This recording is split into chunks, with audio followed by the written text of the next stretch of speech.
As moms, the hardest part is when we can't clean up our children's messes. And that's when we have to turn to God, because He can. I've known Jackson Price for a couple of years since he's been teaching my son Kenny the guitar.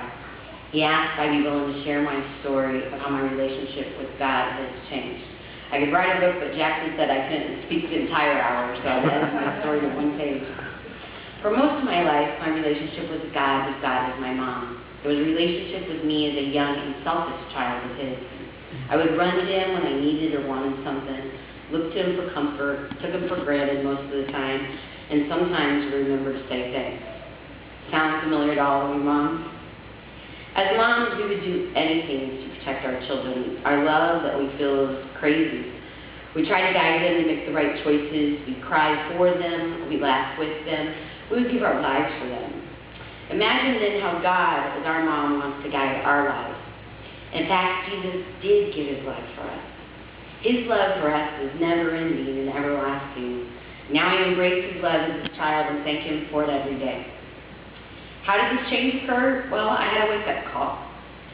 In late July, August of last year, our 12-year-old son Kenny had physical panic attacks that prevented him from breathing, took over his body, and often had him passing out. He missed a lot of school, and we missed a lot of work. There were no reasons for his anxiety attacks except for what if I'm late, what if I get a bad grade, what if I get yelled at by a teacher. And none of these things have ever happened in his life. He gets straight A's, has lots of friends, is well liked by his teachers.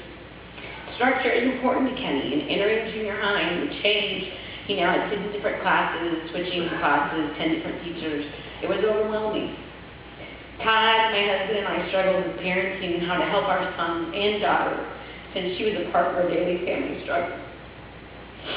And even though we attended Catholic Church, in November we were so desperate and at a loss with how to help Kenny. We saw that his passion for music and guitar and his relationship with Jackson might help.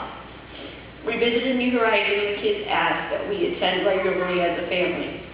I remember the second time we came, when we left, Kenny left asking, "Why is the preacher always talking about me?"